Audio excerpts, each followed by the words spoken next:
Da-da.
And if it works,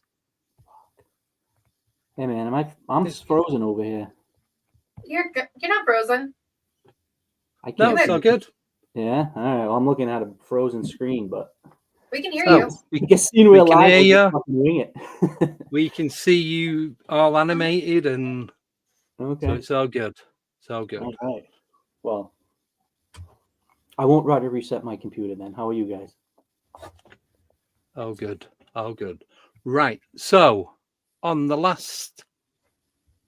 first and last time that you was on, we didn't get to talk about your alien encounters. So I thought if we start off with that, and then let's see where it takes us. Is that okay? You don't want to talk about me making puzzles with my mom before we started recording? We can do if you want. That's not quite as exciting. But that could be a whole new rabbit hole. that could take us anywhere. Shit. Yeah, so I think, last time we were talking about some of my experiences and how, that especially with DMT, that they're never going to be normal, or it's really not anything you can get kind of accustomed to, but you do kind of get some sort of familiarity in that space. But I did mention that I've had a couple that were just kind of stand above the rest, that really I don't quite know how to put into context. And honestly, I put this out as a kind of rhetorical question to your audience, because I'm still trying to figure this shit out. Like I certainly don't act like I've got all the answers. Yeah. But I guess the best way for me to describe it is, and it's very common when you hear people talk about their psychedelic experiences and how, you kind of have this like DNA download or this informational download, or it's you get, a flash of information or a conveyance of information beyond your normal senses. And it's tough to describe because it is a really profound experience. But I use the analogy as it's similar to like a software upgrade. And it feels as such, you're gaining new information. That the experience that you're mentioning, the one where I said, had similarities to it, an alien.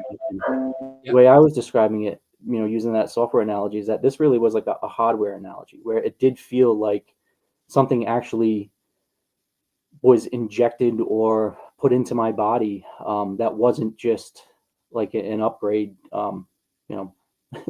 through the easy systems. I felt, and I mentioned this too, once again, trying to get into this, did I just smoke way too much? Was it kind of like a sleep paralysis type thing? But in most of my experiences, when you smoke DMT, you have extra senses, you have all of these extra inputs, where in this particular case, I was like pinned to my bed. I couldn't move. There was no sights or sounds. It was really just this kind of like dull blue space.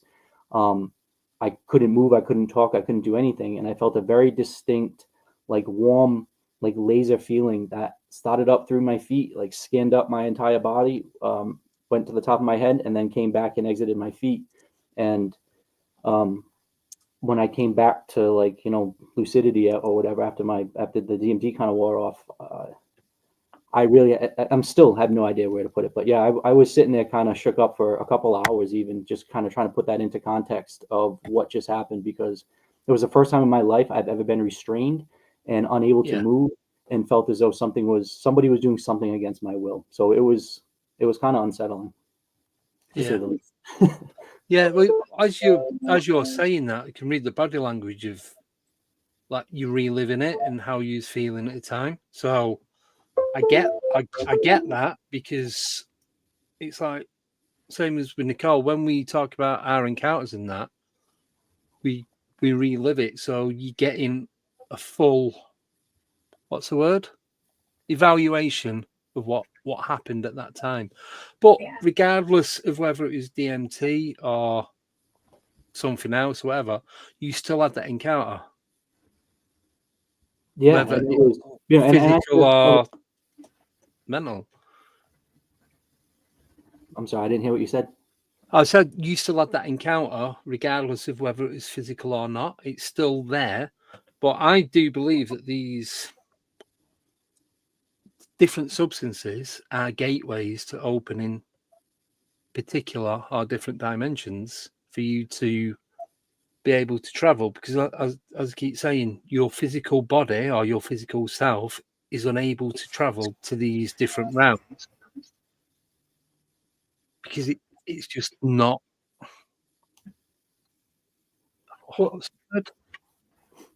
Yeah, and you know, I think that's the kind of commonality when you talk about psychedelics or altered states in general, where somehow, some way, you're getting new information, access to information, or entities, beings, aliens are able to interact with you once you're vibrating at a higher frequency. You know, it sounds so kind of based, like to try to word it like that, but I really, I don't know how else to really try to understand it other than the common stories that I hear from people in psychedelics, people that are experiencing aliens, cryptids. It all seems to be that something is triggering or producing some sort of elevated state of being able to take that input. I mean, you mentioned even you had that weird scenario when you were sitting on your couch and you just had that kind of like flash, like sounded like a mini seizure type deal, and then you kind of like with the brain shiver, yeah.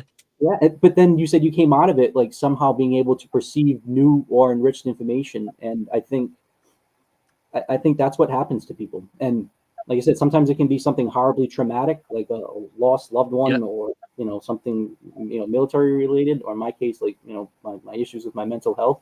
But kind of once that kind of portal's been opened, you get to see shit all the time. But now, like, but trying to, I guess, put it into perspective again, I feel like my portal has been opened, and I see shit all the time. I mean, there's literally not a night that I'm going to bed that I'm not seeing weird movements out of the corner of my eye, that I'm not hearing shit that other people don't hear. I'm very comfortable living in this kind of weird world that I've created with myself, with my increased and enriched senses. That being said, this experience, I don't know where to put it, because it's so foreign to anything that I've ever experienced. To have just that much of lack of control, but then, and also to try to you know, kind of come to the bottom of it. Yeah. So do you think? I'm sorry. Go on. I was just going to say that, you know, after the kind of shock, not necessarily wore off, but you know, the days following it, trying to like understand what happened. I do want to mention that there wasn't any like negative side effects. If anything, it all seemed to be positive. Like I really did feel like it really was an upgrade. So, you know, as much as it was definitely intrusive, and you know, it was definitely more mechanical than the other ones. But when I say upgrade, you know, it really was upgrade. It's not like somebody came in and just smashed my computer, went in, violated me, and took my semen or something like that. You know, it really was like something came in and made my body or my antenna, I think, that much more capable to receive this stuff. Do you think that's kind of the next level in evolution? Is these upgrades?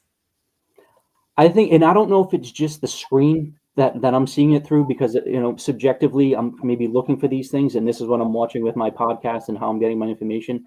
But I seem to see this common thread between literally like thousands of people talking about this on dozens and dozens of shows, where, yeah, I think there's some weird something happening. And there's a lot of people that are looking at it from like a religious perspective, from a, you know, light and dark perspective, from a next step in human evolution. And I think somehow, some way, it's all tied together. And, you know, I don't know how far down like different rabbit holes and conspiracy theories and shit like that you want to get into, but all of this like ancient history and all these unanswered questions about past civilizations and how advanced they were, and the common time period of like that 12,000 years ago, and just this now new coming of all this weird information, tied in with like biblical references and other ancient religion references to this like cosmic happening. I don't know, like, yeah, my whole life has been completely turned upside down. So I'm looking at everything now from this new perspective of like my life, my first 40 years of my life were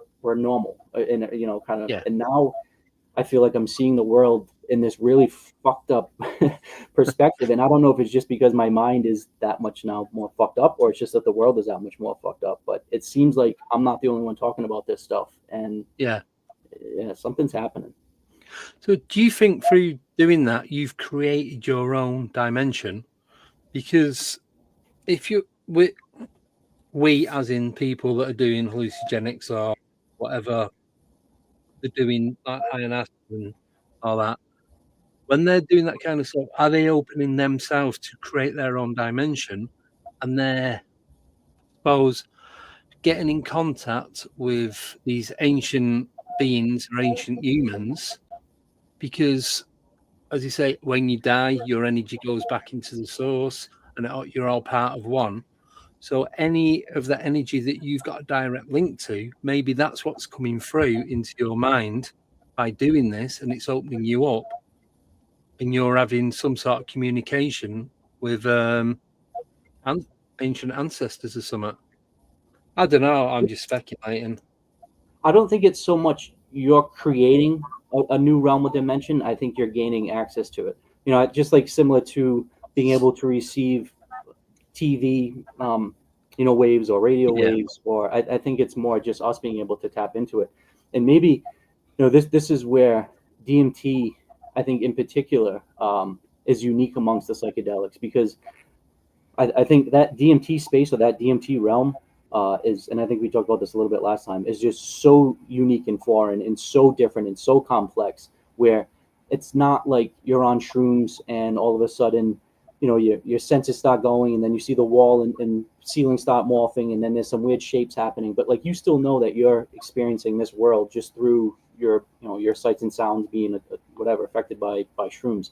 When it's DMT, it's like instantly you're just blasted into this space, and you're it's not just being created by what's in your brain, or you know, you really are going into a different place. And that's like, if that is indeed true, and I believe it is, like, that just puts everything in, like, it changes everything. It's just this fundamental shift in this like ontological shock to the system, where it's like, all right, well, what does that mean? Is it that we're living in some sort of simulation of Matrix? Is that this is like this holographic universe? Is that, you know, consciousness is fundamental, and really, like, you know, we're all just kind of this data point?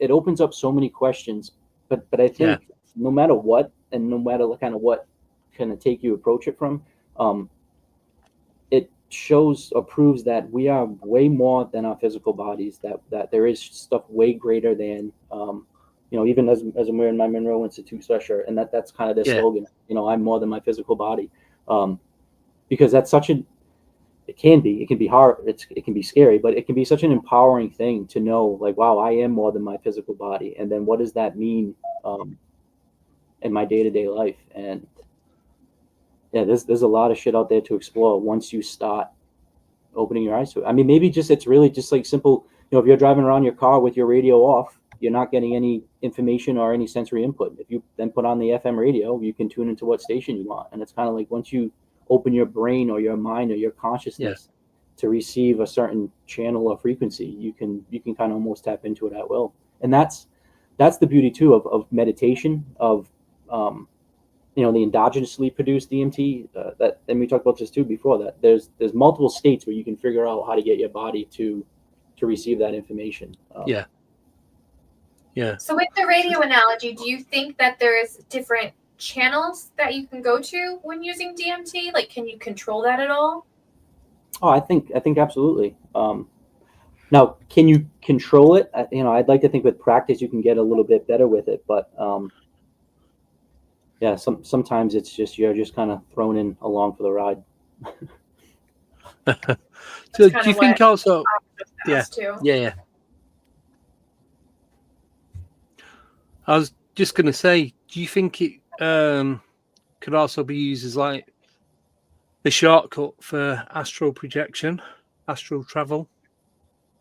Yeah, I think it's a shortcut for life. There was one woman I was talking to, and she was having these like deep life discussions with her teenage son, and he, very intelligent guy, and he kept kind of referring it back to video games, because I mean, obviously that's what a lot of the kids these days are familiar with, and about kind of leveling up in life, and how you have to acquire different skill sets, and that allows you to get different things and different skins and different, just different weapons or tools or things to enhance your abilities as you go through the game. And I think life naturally does that. You gain certain skill sets, but psychedelics do kind of give you those cheat codes. Now, I do want to mention, and I think I told you too last time, I'm writing my next book about kind of a lot of these integration strategies, and like, now how do we actually impart this in our day-to-day life. And I'm actually in the process of writing the chapter titled something to the effect of like, there's no magic pill and that you have to do the work. So as much as these psychedelics can be cheat codes, and they can definitely put you into these realms or dimensions quickly, I do want to kind of make sure that we're also giving it the respect and reverence that they deserve, because it isn't a magic pill, and you really have to have the right intention. And it comes with a lot of inner work and shadow work, and dedicated time trying to understand myself, that I can say that I can kind of go into these spaces like this. So I want to make sure we're not giving the impression, and I know you have a mature audience, but it's not just like, oh yeah, take shrooms and you'll talk to aliens and figure out your shit, where it's like it could, I don't know, it could scare the hell out of you too. Yeah, I suppose it opens a door for you. It's like all the doors it opens 1, 2, 3 doors, and then it's down to you then to do the rest. Yeah. And I've been trying to, as much as I love psychedelics and I love DMT, and it is a very useful cheat code, I'm also interested in learning as much as I can about alternative ways that myself and other people can gain access to this. So, through deep meditation, you can train yourself. We've talked about that. Cold plunges, things like that.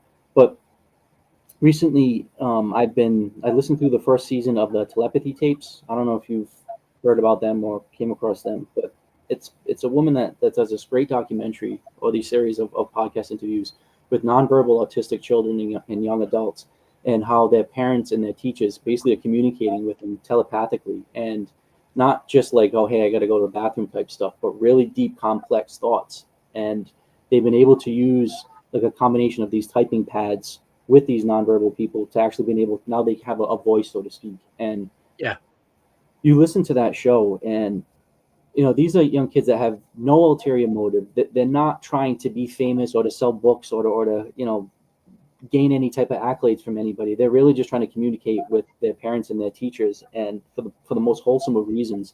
And you hear about how these guys are tapping in essence to other dimensions, how they're able to communicate non-verbally with other people that have nothing to do with space and time, how they all go to this place, it's called the Hill, where it's like this common meeting ground where I guess all these non-verbal kids go, and they're able to communicate. And I see that to be very similar to going into a DMT realm and trying to navigate that space, or the group of 25 people that I went to Monroe Institute with, where we're having this collective kind of conscious happening where we're all trying to meditate on the same things and we're all going to the same space. It all seems very, very similar. And I think now there's so many data points that it can't really be disproven that's not happening or that isn't the case. It's now just really what the fuck does that mean? How do we put it into context? And I don't know. I've got a question for both of you and people in the chat. So you do DMT, hallucinogenics, and you start seeing these different types of beings and creatures. What if, like when we're out investigating, you're walking down the street, when you see these non-earthly beings, what if it's some sort of quick shot of DMT that your body's releasing into your mind, and then because you want to see it, you kind of like not so much fully in control, but you're creating the DMT to then you see that, and that's why sometimes other people around you don't see it. You're just getting a quick blast, and that's why it only lasts a few seconds, and then it's gone again. I can't say that for like when they catch it on video or on photographs or anything like that, but in a completely visual concept, do you think that could be a possibility? I do, and I think it's similar to any person that has control over the physiology of their body to control the chemicals to produce a certain reaction. Now, whether that be a porn star that wants to get excited and stay hot for 2 hours, or whether that be the Olympian sports person that needs to get into a deep meditative state, or whether that be the people that are running these 100-mile races where they know that they're going to be running for days on end, where they've got to get into a mental state. So I think it's very similar to that. Learning about people that learn how to like remote view and things like that, where you do get into an ability to quiet yourself, get into a meditative state, get your brain and your heart to be in coherence. And I know that I can very, very quickly control what happens to my body. So yeah, I think there's something to that, where there are people that are certainly more empathetic, sympathetic, more sensitive, more whatever. I mean, people can pick up on animal vibrations or energies and things like that differently than other people. And I think I think everybody has their own unique kind of chemical makeup and what they can maybe hone in and enhance. But yeah, I think there's something to that, because I know, like, and maybe even something similar to, like, you're walking in the woods and you hear something rattle the leaves and you get a flush of kind of like fight or fright mode. Or, so it happens instantly. So yeah, I think when something weird happens, and a lot of times, because you get the goosebumps and the hairs stick up and you're like, who fuck, like what is that? But now what I do when that happens is, and I think a lot of people do that, like, what the fuck, and maybe kind of like either run from it or get scared or kind of be like, nah, what the fuck, I don't want this. Where I've learned now to lean into it and kind of say, all right, if somebody is there or something is it, what are you trying to communicate with? And maybe because even my most crazy, profound experiences, not one of them has ever been negative. And that's what I'm saying. I haven't had difficult mushroom trips where you had to do your inner work or anything like that. But I've never been attacked. I've never been told you're not welcome in this space. I've never been, I don't know. I've never had anything but really a positive interaction, even though some of them I don't quite know what the answers are or why they happened. But I know. See, that's what I'm scared of. I'm scared of doing it and then having like a really bad experience. Because you hear like horror stories. Well, and I think anybody that tells you that that's not a possibility or just go ahead and do it, no one can give you that assurance. But what, I guess, and I would never convince anybody like, oh yeah, start doing psychedelics. But I know, and I was asked this the other day, especially because I typically talk about DMT, and they were asking like, how they get into it, but they really weren't experienced at all with psychedelics. And I said, I wouldn't be jumping right into DMT. I would be starting with shrooms personally. That's how I got into it. And I think a lot of people, I've heard how that was a not necessarily easy, but a way that you can kind of get into it where you can manage your dose. You can take, kind of micro doses that get you a little bit into that realm, and just become familiar with how your body and mind feels when you're in that altered space. But to say that you're not going to come across something that's going to shake you to your core, that, you know, I hate to say it, but that's kind of the point. And I had somebody reach out the other day saying that, I used the phrase one time about how, you know, DMT will fry your brain. And, you know, or something to the effect of like, you know, some people are afraid about doing drugs or afraid about doing DMT and psychedelics in particular because they're worried about frying their brain. And I said, that's the whole point, is you do fry your brain because you don't want it to be this dull, raw, you know, uncooked mess. Like, and yes, you're not going to be able to go back to the way you thought before. But I think that's the point, where at least in my life, I needed that entire change in perspective. I needed to have my shit shaken up like that. So, yeah, I mean, are you going to maybe learn some things that you that are going to scare you, or you don't quite have the compartment in your brain yet to put it in? Yes, but wouldn't you rather, and I know everybody's going to have a different answer to this, but like, I want to know the difficult questions. I want to know the nooks and crannies in my brain. I want to know that if my vessel is going to be saturated with psychedelics, why is this information or energy coming to me or through me? Or I don't know. Yeah. I'm more curious and inquisitive than I am scared or nervous. And yeah. I mean, that's yeah. But I was saying this on the last stream that we did. I'm going to go out now, like, not just investigating, but when I have a paranormal encounter, I'm not that I do anyway, but run off screaming. I'm like what you said. It's like, I'm going to stand there and question it. What do you want? Why are you here? Not, if there's somebody here, can you make the lights go to red on the K2 meter? I'm not going to do any of that anymore. Or can you, no offense, but can you light the cat bar up? Do you know what I mean? The typical generalization of questions, stereotypical.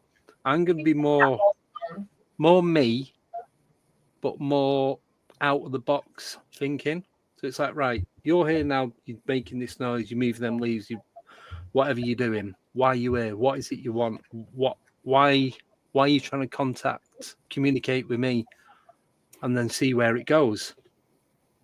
Yeah, I think that's the right approach, and also a common trend, between the telepathy tapes, Monroe Institute, remote viewing, alien encounters. It seems almost like intention is huge, and authenticity, and like why are you trying to do it? And I know it's going to be corny to get right into like it's about love and connection and all of that type of shit, but I really, and it's not only my opinion, it's really what I've been hearing throughout a lot of these other interviews, are if you're genuine, if you're authentic, if you have the right desires,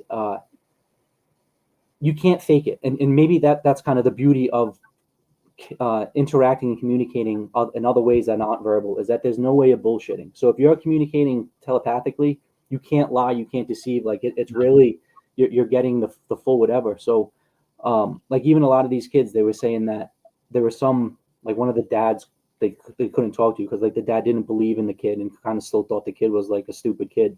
And it was like, well, fuck you then. Like, you're not going to receive my messages. And, you know, there's a lot, and it sounds kind of out there, but anybody studying the UFO type stuff, there's a lot of talk about how consciousness is connected with the functioning of these crafts and the ability for them to be communicated with, driven, like all of that. And I think if I was going, well, I think actually every day when I go into my meditations or when I'm going into my prayers, I talk to, whether it be ghost, DMT entities, aliens, whatever the hell is out there.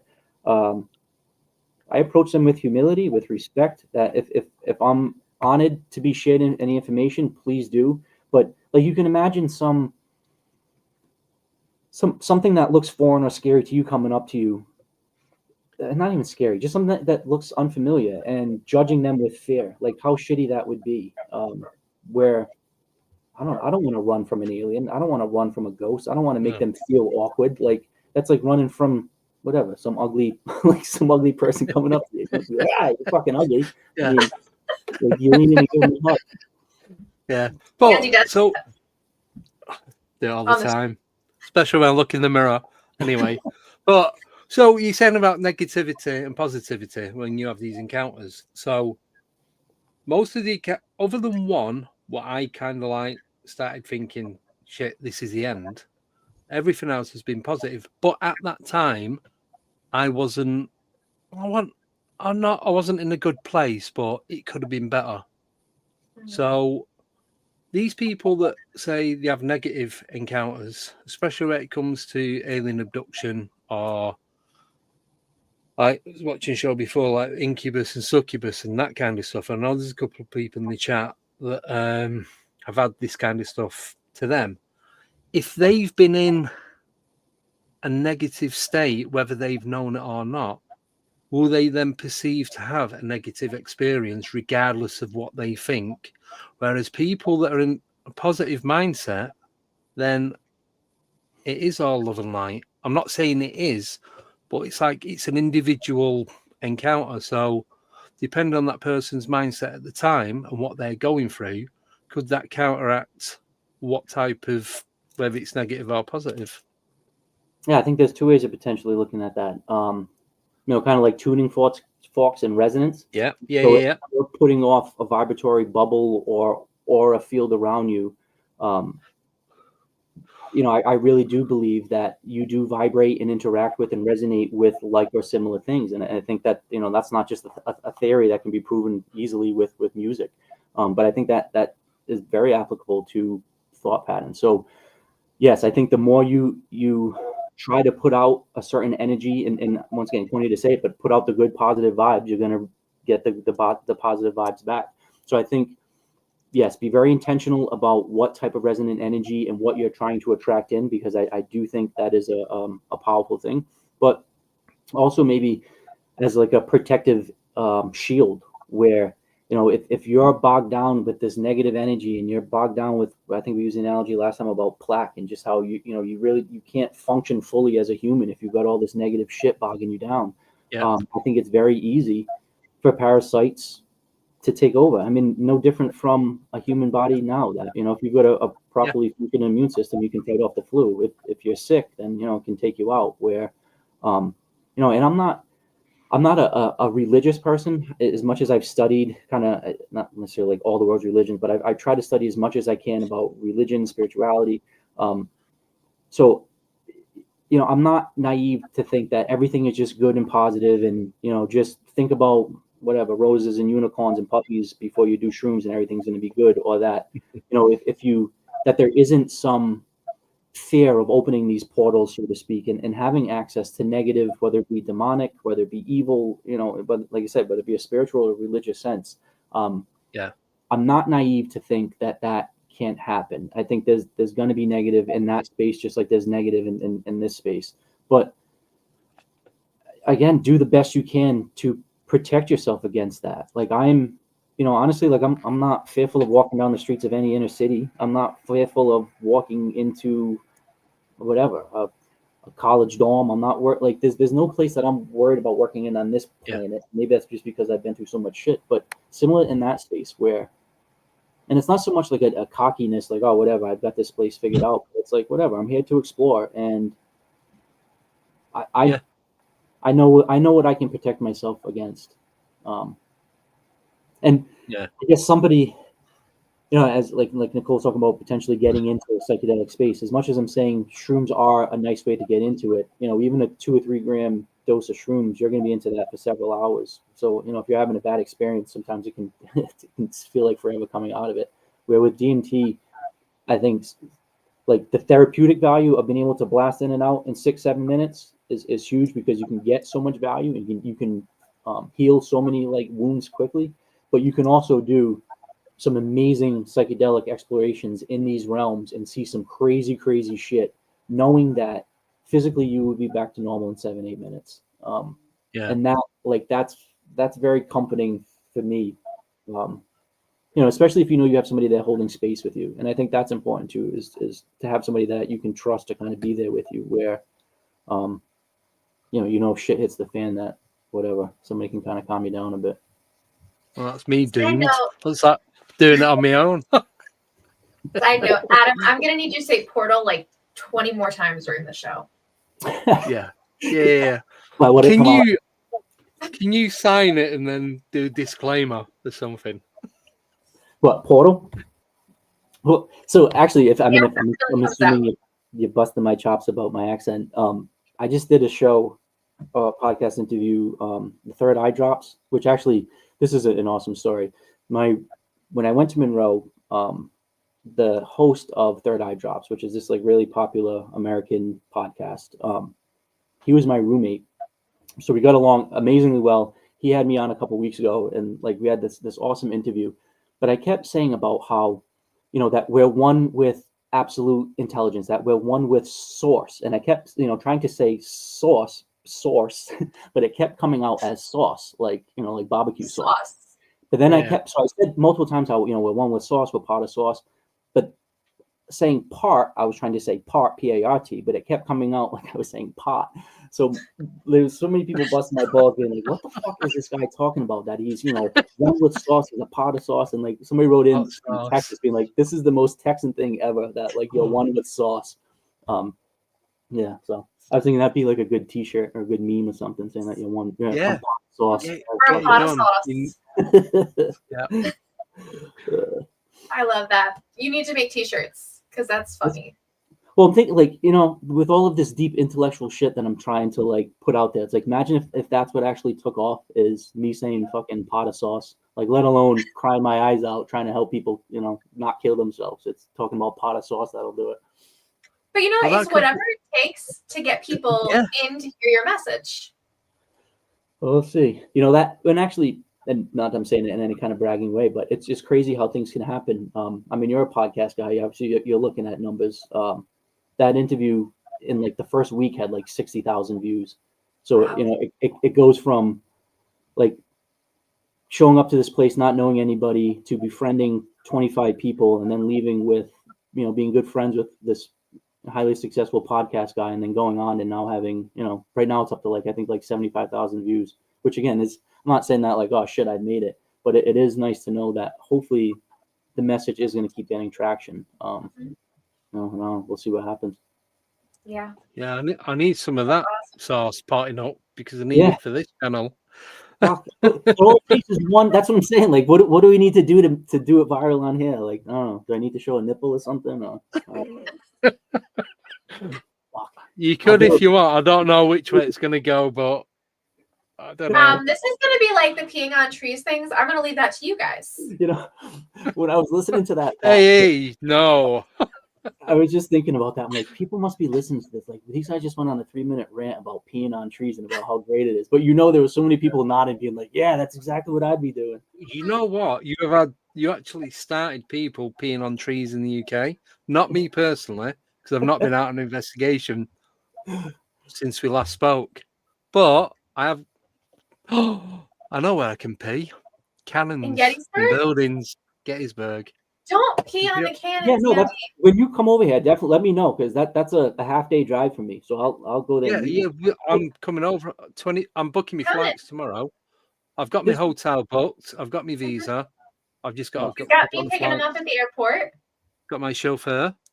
That's fantastic. Yeah, definitely let me know when you're around. But that would be the perfect, like, practical way. When you said, what is your intention? How would you go about interacting with these beings? So that would be, like, in all honesty, we can joke and be like, yeah, haha, go pee there. But I did go there, and I really did go with respect, with reverence. I was standing on, like I said, I found a tree that was older.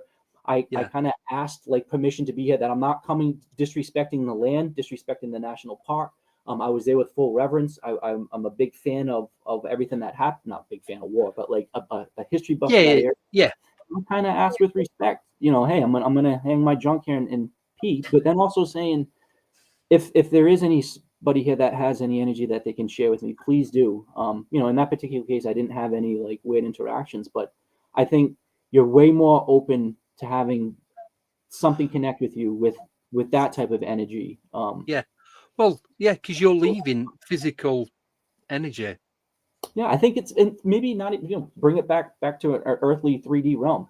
Think about if you're kind of in a bad mood, being standoffish and put offish, like you're certainly not going to find a date or find anybody to love you. And then I know actually in my own personal life, I was like that, where I was so dark and nasty and shitty for a couple years of my life. And I kind of went on this hiatus from women where I was just like, fuck it. I want nothing. I want no one to come into my bubble or my space. Done that. And it was very, very easy to keep everybody away. And then as soon as it shifted to being like having an open heart and soft eyes instead of red beaming eyes, and to welcome people into my space,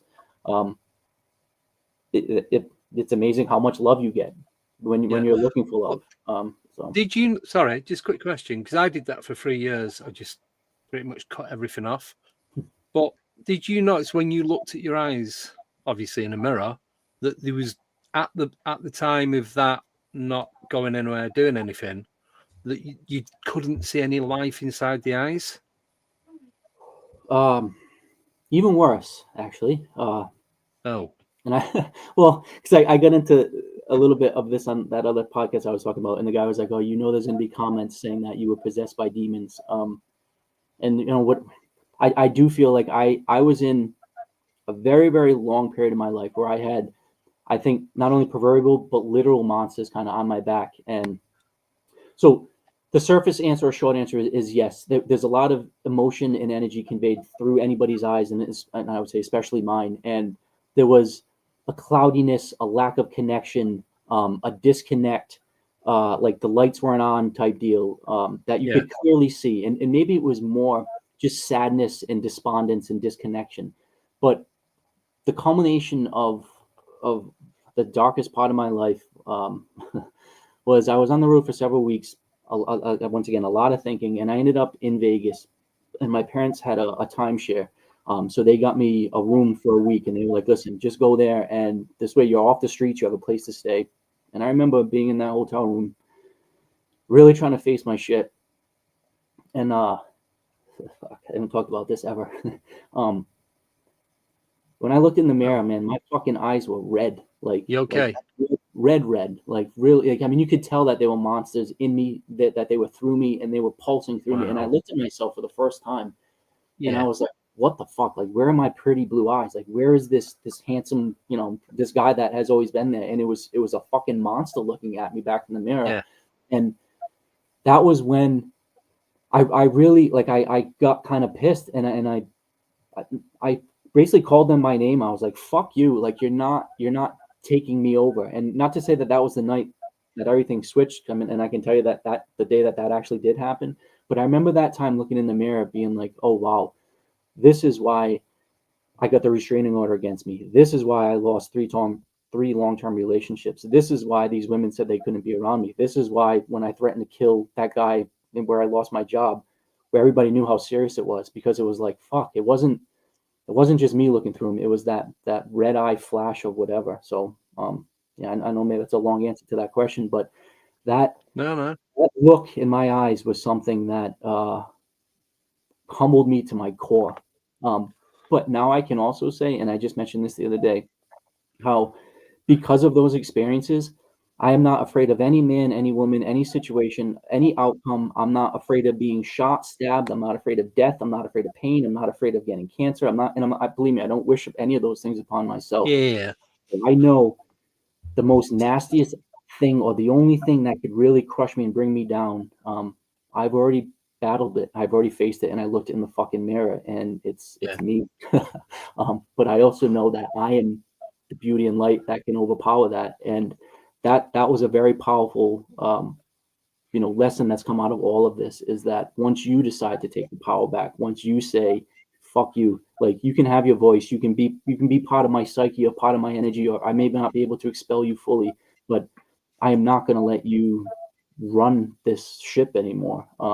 But maybe in that when you talk about doing your shadow work and going into these areas and facing your demons, it's very easy to talk about it metaphorically and to be like, oh yeah, well, I understand you're saying that because the analogy works, where I can tell you this is, that they were real. And I know we mentioned this last time about our friend Brandon Thomas. His experiences with those monsters were also physically real.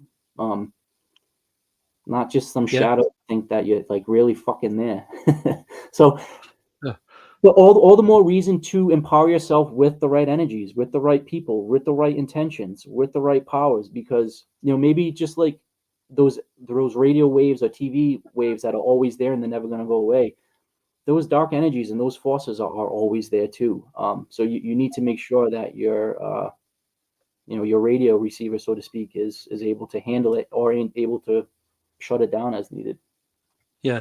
So, like I said, I did it for 3 years, but I kind of felt that I had to do it. I was saying to someone earlier today that everything is to do with timing. It's got to be the right time to do it, regardless of what it is. It could be something as simple as, I don't know, buying new clothes, or as big as completely changing your life. I feel that you have to do stuff like that at the right time that feels 100% for you. Otherwise, it's not going to work. It'll have an adverse effect. But then come out of it the other end, knowing what you've been through, knowing what was there before you went through it, and seeing what you've got now and what you can do and how you can control it. Yeah, everybody's on their own schedule. It's like telling somebody that they have to quit drinking alcohol. Again, another topic near and dear to me, where it's like that's never going to work for anybody. If you think you can tell somebody to quit drinking alcohol, it's just that you have to do it for the right reasons. Same thing, like whatever, like doing psychedelics. I would never do it because somebody, or I would never suggest that somebody does it because they heard about it or they think it's just going to work. Like it has to come from within. And again, maybe trying to be more practical about this. And today, 2 close family friends came to me, and my parents talked about how they're getting divorces, and 2 pretty much people like my age. And without getting into the personal details about both of them, it all comes down to like not being truthful and honest with yourself, not being authentic and real, not being comfortable in your own skin, not taking the time for yourself to do whatever it is. And I think the big picture of all of this crazy chaotic shit that's happening in the world is it's a great catalyst to have people be like, listen, what do I need to do to ground myself, to become connected with myself? And you can't just run around being a husband, a wife, an employer, a dad, a mom. Like you've got to take some time for yourself. And that, I think, is the best way to prevent these dark energies or these dark shits from latching on, because the empowered person that knows that they're connected to source, connected to God, that they have the ability to open up these realms and portals, you almost become like you feel like you're unlimited, as opposed to being completely at the whim of everybody else. So. Yeah. Because I kind of feel like once you get there and you're with source and you're doing the work or whatever, a lot of things that get you down kind of day to day don't really seem as important anymore. Oh, absolutely. Or put in the right perspective or in the right compartment. So it's not that it's like you put on blinders and you shut everything out and now you're just in this, Alice in Wonderland cool space and everything's all great. It's not that at all. It's just, if anything, like I said, it shines a spotlight on everything, but you're able to put it into the proper context. I mean, I have close friends now that I've been interacting with that have put the loss of children. I think I mentioned last time about the gentleman that, on the way to the hospital, him and his wife lost a baby that right before delivery. And actually another, and not to just keep telling shit stories, but I was with a woman the other day. She's gonna be 65 next week, so she's been around for a few years, and she lost her daughter, who was 17 years old, who was actually one of her daughter's daughters. So, but she adopted her as her own. She lost her in a horrible car accident, and then 6 months later, her husband died, basically of a broken heart, because he blamed himself for the death of that daughter. Yeah. And this happened about 2.5 years ago, and she's just recently been able to put it into a way where both of those things are now the most empowering aspects of her life. And it's fucked up to say it like that. No one would ever say like they're the best things that happened to her, or that they happen for a reason, or that she's better for them happening. I'm not saying that at all. I'm just saying that the beauty and grace that this woman was holding herself with, the fact that she was showing the pictures of her 17-year-old daughter with such pride, and I feel like I befriended this woman's deceased daughter by hearing all of these stories, and how empowering that she was about her husband's passing, and how she's turned it into a way of helping others, and she's a teacher now. So she, and it's amazing how you can take such shit like that and turn it into something beautiful. it's amazing. And I was just watching, I was editing a podcast that I did the other day, and I'm, on camera telling the fucking world, and I guess I'm going to do it right now again too, saying how I went from making $1,000 a day and owning all these houses and having all this material wealth to working for $20 an hour, currently living in my parents' basement, like fucking $20,000 in debt with none of the material wealth that I've had in the past. And yet I've turned all of that into the most beautiful, wonderful aspects of my life where I am so happy, so content, so joyful. I am not fearful of my future at all. I know money will come back. But there's so many people that would have those things happen and be like, one, you can never share it. That's so embarrassing. Why would you tell anybody that? Try to lie about it. Try to make up shit. And it's just like, no, I'm going to take all of these things. I'm going to own it. And I'm going to use it to my advantage to figure out how I can better myself. And I know that's way different. My self-destruction is way different from somebody losing their child. But the concept is the same, is just you are able to put difficult situations in a place in your brain where they're not forgotten about, or they're not just shut out, but they're put in a place where they're not rattling around, causing you distress and anxiety, where they're blocking out everything else. And I think that's an important thing about psychedelics, whether it allows you to put past trauma in the right place. But then I think the beauty of it is it prevents future drama and bullshit, because you just don't let that stuff stick to you. You nip it in the bud before it becomes an issue. You don't allow negative people around you. When a relationship's going to shit before you get a restraining order. You don't threaten to kill somebody over $900. You calmly talk to the boss about, hey, I think this guy took $900. Like there are all these things now that, like, yeah, man, there's a better way of doing shit than just fucking letting those demon voices be the ones that controlled it. And but I also, just a quick point about that, because I think where I don't, people's parts of their psyche or their aspects are going to be there, and I don't think people should try to shut them down completely, because some of those flashy or demonic, or not even demonic, the attributes that have more aggressive whatever feel to them, I still want them there. Like I still want that flush of power if I need it. I still want my eyes to flash that red. I mean, perfect example. Say the three of us meet up and we're walking in the woods, and somebody comes up and tries to fuck with us. Like, I want them to very quickly know with a flash of my red eyes that, oh shit, like this guy's not fucking normal. So, I don't want to be like, oh, that side will never come out again, and it's gone and it's away. It's like, no, because people can use that, their darker sides to their power when needed, but just make sure you're in control of it, is what I'm trying to say. Yeah. Well, that leads to what I was going to ask you anyway, because with all this trauma that you pushed back and it's not at the forefront of everyday living, it's still reachable. You can still go to it as and when you want. You have the ability now to select it as and when you need it to get you through certain situations. Like you just said, if we're walking through the woods and something happens, you can reach in and grab it and bring it back out. You have control over it rather than it controlling you. And you can see it in other people. Like my buddy that was over today saying that he's going through some issues. So he's a very loud guy. He's a very strong guy. He's got like these veins that stick out of his neck. So like when he's a very like intense looking dude. Yeah.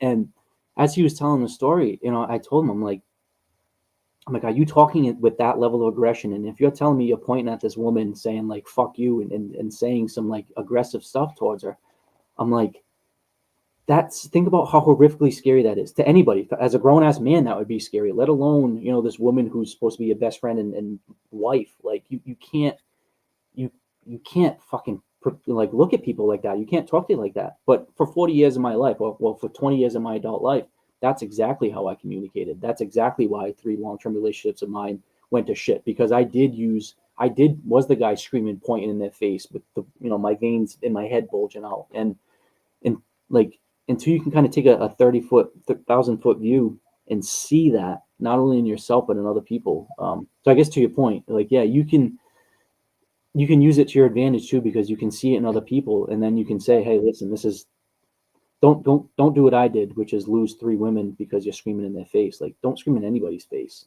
Like, what the fuck? Yeah. Yeah. Yep. It makes sense. Totally Once you get get it. through it, you can recognize it, and you can use your experience to help other people then. Yeah, and and talking about what we're trying to get out of psychedelics, I think a big part of that conversation that I had with him, and I think this can apply to most people's relationships, is he kept comparing how she does things different. So they don't do the dishes the same. They don't have the same way of shoveling the snow. They don't have the same time schedule getting out of bed. They don't do this. They don't all these things that are different. But then he started getting into really difference of like how different, like how she wasn't some like alpha male, like tough guy type energy. And I was just like, man, the whole one of the things that happened with me with psychedelics was I was really able to appreciate the feminine aspects, not only of myself and embrace those, but then see them in my partners, where it's like, yeah, you don't want everybody to do the same thing that you do, or act the same way you are, or be as hard as you are, or be as whatever. Like, you stop trying to get people to agree with you or to go to your ways, and you're able to kind of take a step back and appreciate people for their differences. And that was a huge thing about how psychedelics helped me in my relationships. Because now I'm in the woman I'm with now. I've been with her for almost 3 years, and I can honestly say I don't think we've like had one fight. And not that we haven't had a disagreement, but I could never even imagine ever raising my voice to her, ever screaming, ever swearing, ever saying like nasty stuff. I only want to make her life better and happier, and just like I would any of my friends. And Yeah. there's so many people that treat people like shit because they're treating themselves like shit. And until you can learn how to like love yourself and look at yourself clearly in the mirror and face your own stuff, it's hard to do. It's hard to love other people because you're projecting your own shit onto them. Yep. Yep. Completely get that. Fuck, this turned into a therapy session. No, it's fine. It's fine. It's fine. Do, man. Right. Are we good to go for a break? Yeah. Yeah. So do you think it's okay if I try to reset my computer? I should be okay, Yeah, right? of course it is. It's going to be about 4 or 5 minutes. I don't know the exact time, but there'll be a countdown. It's just a load of beeping noises. So, All right, I'm going to try to reset this so I can yeah. not look at If it. you're not back on, we've got a couple of updates. I know I said I'm not going to do them, but I'm going to have to do them. And that, yeah, don't. Yeah, so we'll go for a. You don't have to. We'll go for a break, and right. we'll see you guys in a few minutes. Sounds good. Okay. All right. Right. Bye. So get your questions ready for part 2.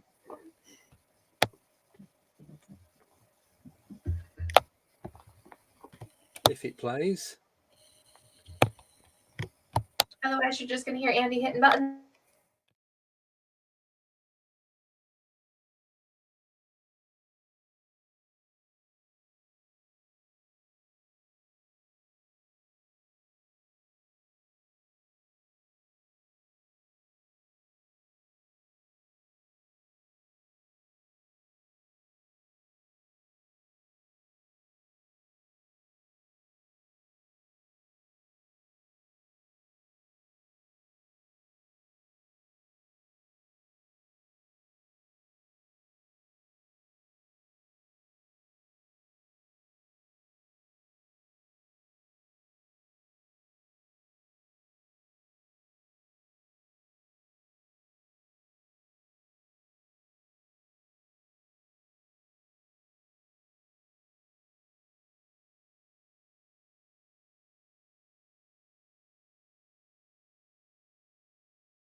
And we are back. Hey, now There we go. There we go. Yeah, I forgot to add the media to the screen, so only I could hear it, and I'm sat here, and it's like, yeah, no one's listening to this. No one else can hear it. And it's like, add to screen. So, oh, I know. Nice to But see I your don't want. smiles. I feel like I hope I wasn't like this the whole time because I didn't know where to No, now. no. You know, and It's all actually, good. I was just talking about my friends in the UK, and I said something. I was just like, he was like, "Well, where's he live?" And I was like, "I don't know. Like, isn't it all the same fucking place?" And he's like, "What? North, south, east?" I'm like, "It's the size of Maine. Like, how big is Right? the UK anyway?" But then I realized how ignorant that sounded. I was like, "Oh God." Yeah. As long I as did you the don't same say thing now. there's no forests or woods like Albert Rosales did. Oh. So I was like, yeah, you got to know him, right? I mean, you're both from the UK. It's like, you know, there's a lot of people here, man. Nope. Just me, New Nope. York. I'm from New York. Yeah, wrong country I'm in. That's what it is. Yep. You are. Yeah. So I'm You're from gonna the look north. at that, and you're coming over. Yes. So I'm from the northwest, but I moved to the southeast about 17 years ago. Yeah. So I've been down here quite a bit now.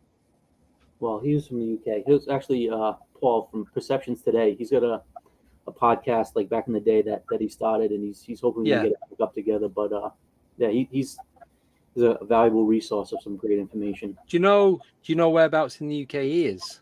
No, because I'll find out. It's all the same place. Yeah, I'm figuring I'm gonna come up. Yeah. I'm gonna come up and see all you guys in one fell swoop. He probably lives across the road from me. I'll find out. There's London, and then there's everywhere else. Yeah, I'm everywhere else. North of London. It's a bit. I won't like to walk it. Put it that way. It's a big place. You're gonna walk the battlefield. Yes, but I'm also going to be having a few of them, so I could end up anywhere. Yeah. So we were talking about how big things are, and Andy's coming over, and he's not renting a car. So said the battlefield alone in Gettysburg is like 18 square miles. You cannot walk that. It's not like a little. You're going to want to go to Manassas. You're going to want to go to these other places too. Just saying. Yeah, but I'm going to be doing a few trips to America anyway, so it's all good.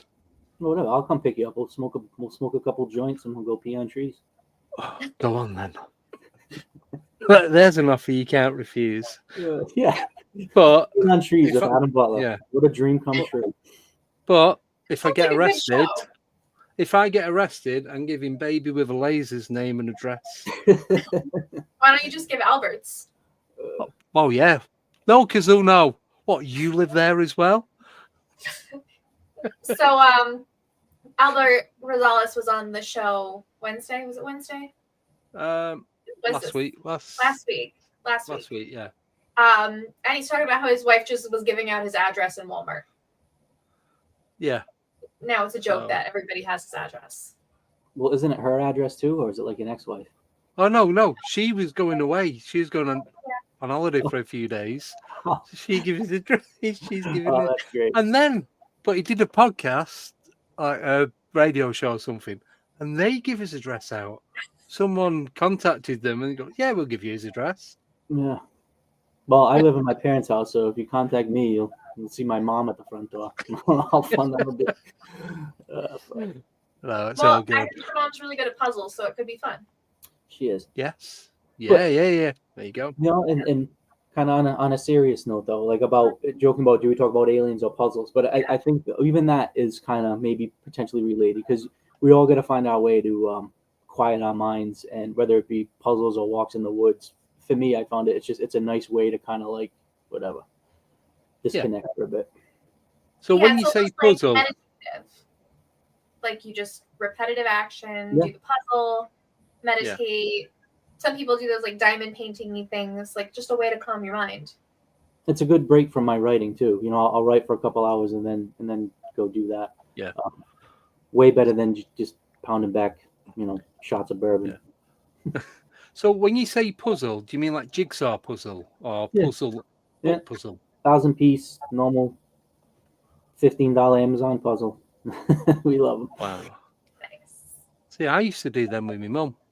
Like, Well, that's what I'm doing. And hey, and talking about like taking a step back and making sure you're appreciative of everything. Like I know that this period of my life is very special because I am living in my parents' basement, and that I do get to drink coffee and smoke joints with my mom and make puzzles. And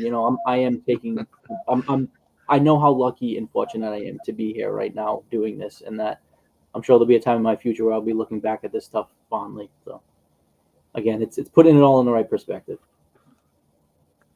Yeah, definitely.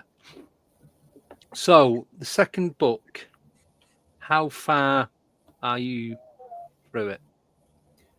I'd say about Can you halfway talk through. about it? I'm hoping I was hoping spring, but now hopefully summer. But I keep adding more and more stuff to it, and I keep having like you go into a DMT session and be like, oh shit, I gotta add that. But I'm in no rush. I mean, as much as that's kind of one of those things where once I'm in a flow state, I can write pages and pages and pages, and then there'll be days where it's tough writing anything. So I just kind of, when it comes to me, I just sit and let it kind of purge out. And maybe that ties into refining your antenna like that, where again you can get your body quieted to the point where you are able to receive the quietness to write like that. Yeah, I think we need to do some practicing on that to get to that point of not complete connection, but that you're connecting to an outside source. Mm-hmm. It's powerful. It really is. Yeah. Now I know you said you were interested in doing Team DMT, but you haven't taken that plunge yet, have you? No. No. July. Yeah, that's the plan. That's the plan. That's the plan. Smile too. Well, yeah. We're a bunch of degenerates. All we're planning on is hanging out and like partying. Well, yeah, but yeah, I think the fact that you're planning and you're preparing the way you should is way better than just like somebody came across and said we have it. I mean, I think that's the right way to approach it for sure. Yeah. Well, that's exciting. Yeah, because it's like, to get it in the UK, it could be anything. It could be bleach for all I know. Do you know what I mean? You Whereas, have a recipe. yes, but I don't have the meth lab yet. I am working on it now. Yeah, I am considering this because I know Joe Rogan did it. It might have been pre-recorded, but they did it and then did the podcast right after. So, and I'm thinking, What, as far as you're saying, like do a session and then do a recording after? yeah. Oh boy. But I was thinking, get the red lasers and see if we can see like the binary, the matrix. So you're talking about Danny Gola? Yeah. So I, not to just keep name dropping, but my podcast with him just came out yesterday, 2 days ago. Oh. Yeah, so him and I are now friends. He hopefully I have a laser actually kind of in the mail on my way. So the plan is to try to get some data for him to try to understand what he's trying to get at. Yeah. So we can talk about that a little bit because I think that's an interesting Yeah. he's trying to figure out.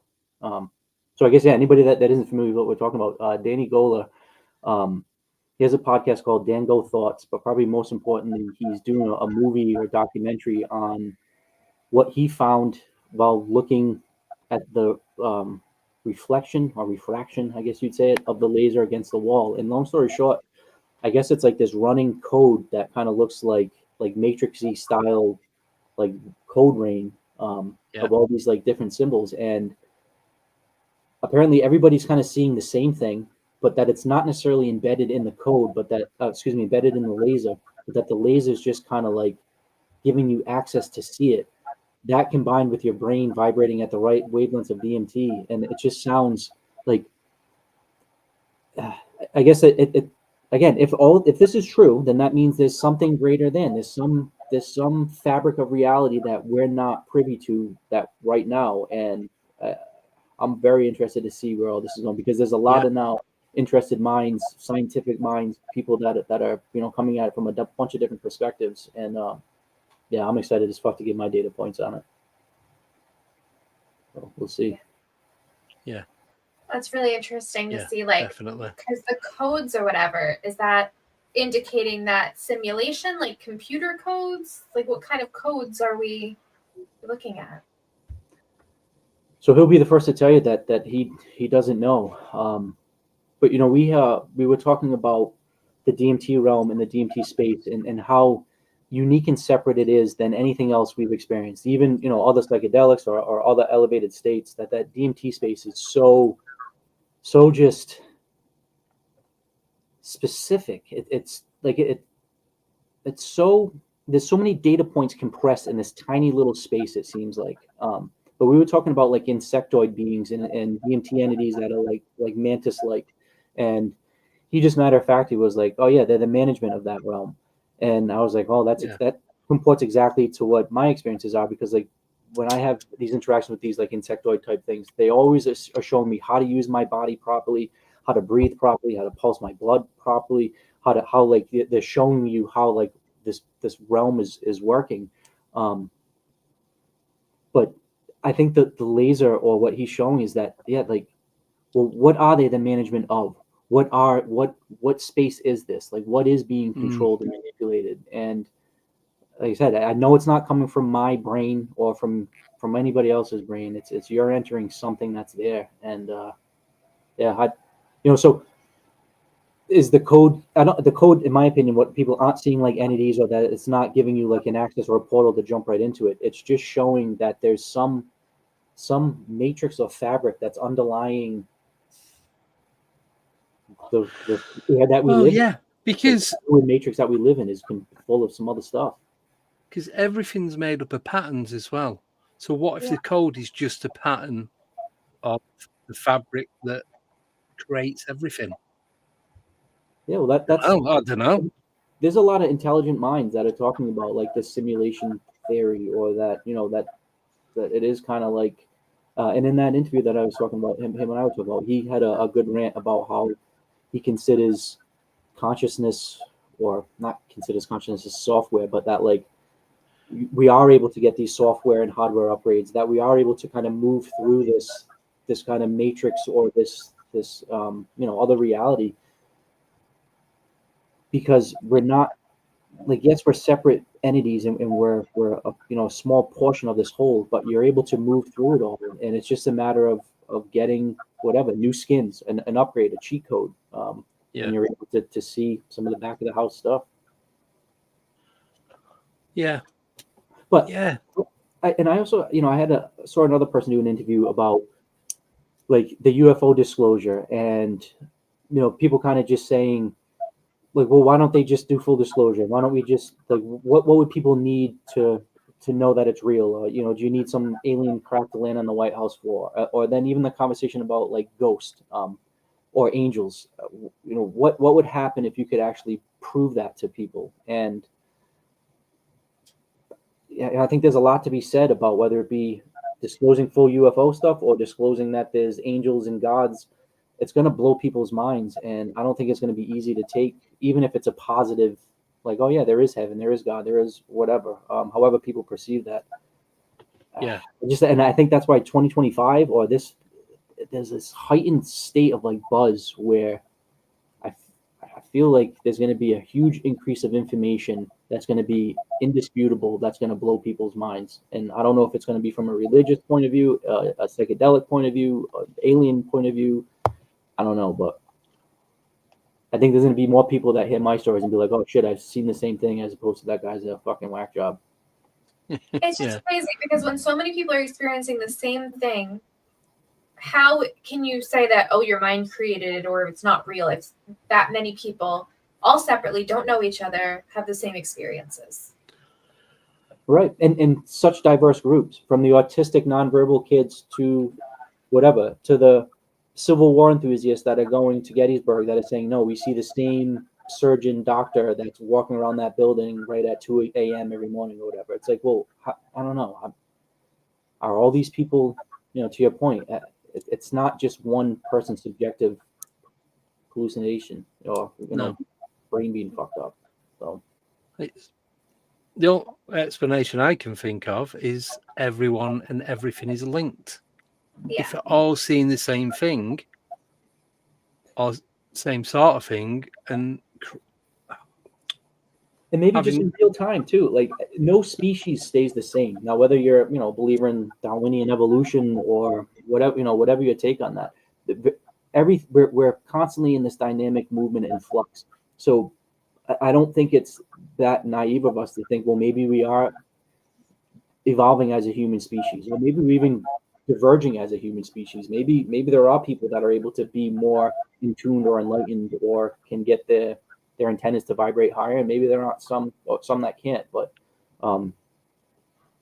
I do see a maybe not a clear distinction of those two groups of people, but I see people leaning into the desire to know more, and are less apt to just to get the daily news by social media or the mass media. Or I think people are truly thinking for themselves.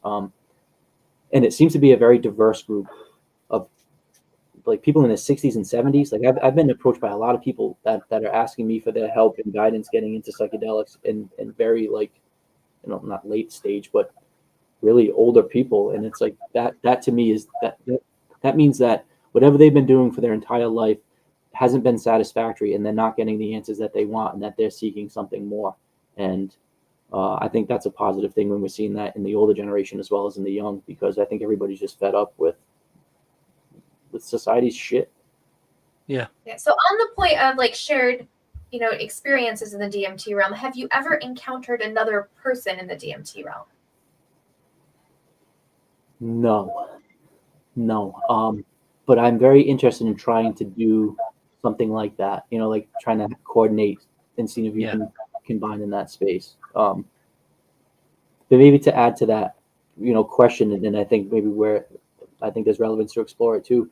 When we were talking about the importance of setting up like a resonant bubble around you, or putting out the right energy or vibe, I think the importance of having a group or an intimate circle of people around you to help you create that bubble of vibe is going to be important too. So whether you're walking through a cemetery trying to get ghosts, whether you're sitting there, trying to explore a psychedelic realm, or just whatever, having a huge meditation trying to change the world for the better. I think we can multiply the forces by combining whatever our energies. Yeah. Makes sense. Yeah. And that's it. Because, And like, if that we're one all always goes to like experiments, and I'm like, I would want to experiment and see if you can meet somebody else in that realm and see if you can interact with them, and then go back, when the trip is over, and compare notes. Yeah. Yeah. Well, I think that's where there's the DMT extended state stuff going on. I think that they're trying to explore that, where they're trying to obviously prolong the experience to a half hour, 45 minutes, an hour type thing, but then also try to get some data on that. Like, is there some way that quantifiably they can prove that there is a shared ability to connect there? Yeah. I think there suppose is, because I think it's a freestanding place. I think it is its own realm, so it stands to reason that that we can all go there. Yeah, because if you're all doing the same things, sure, the majority of the people are going to resonate the same frequency. So that's why you're going to have that collective, that shared encounter. And it can be powerful, but it can work in both ways too. I mean, Yeah. I just went to a funeral the other day, and it's like you walk in a room like that, and you can feel the weight when it's negative, but then you can feel the positive vibrations too when it's Yeah. the other. But I think it's just positive. I think it's important as as we're going to explore these dimensions or realms or places that are unknown to us, to know that we don't have to do it alone. I know most of the times I do DMT, I do it with my girlfriend, and not that you need anybody to coach you through it or to necessarily even hold your hand, but just to know that somebody's there to hold that space for you. And I think that's the best way to really word it, to anchor you, to make sure that there's somebody there that you can kind of come back to is really, really important. I know it's really helpful for me. Yeah, because that probably, kind of eases your mind a little bit and lets you really get into it, because you know that you're safe, that you have somebody there watching out for you, that you're safe, you can just let go. And she really enjoyed it as much, and she does DMT as well, and is very experienced in it. But when she's just there with me, kind of being in like holding me and feeling how my body vibrates, she really enjoys that interaction for herself, because she feels as though she's getting that same information and vibrations through me. And sometimes I'll come out of it and she's sitting there kind of like, oh my God, like I just had the experience too. So it is a really fun molecule to explore with somebody that you trust, because if you are using your body to receive that information, and somebody is right there with you, it's like they can hear the speaker too. You're dialing in that TV station so they can watch the show as well. And she looks forward to it. I look forward to it too. Like I like to see how her body responds when she does it. But very cool.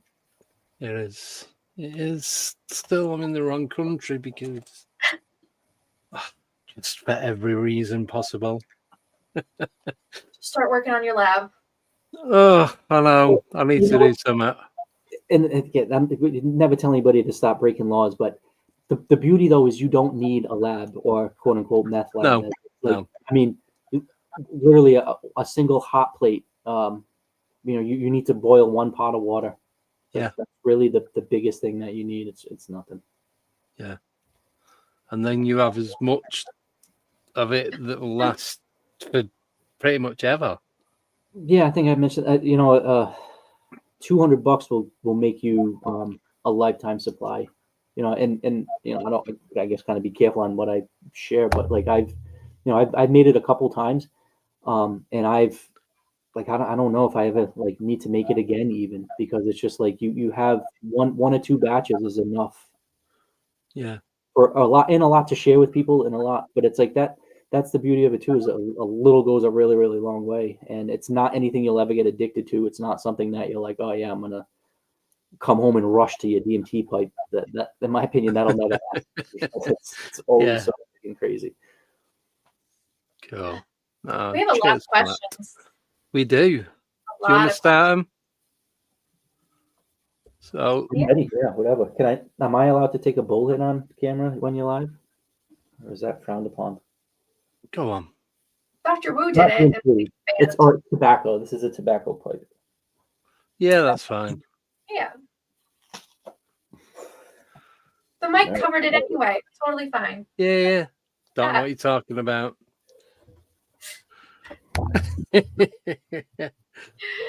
All right. Right. So First, first question is from Og. Adam, do you always go to different realms, or what other things happen, please? Good question. Because sometimes,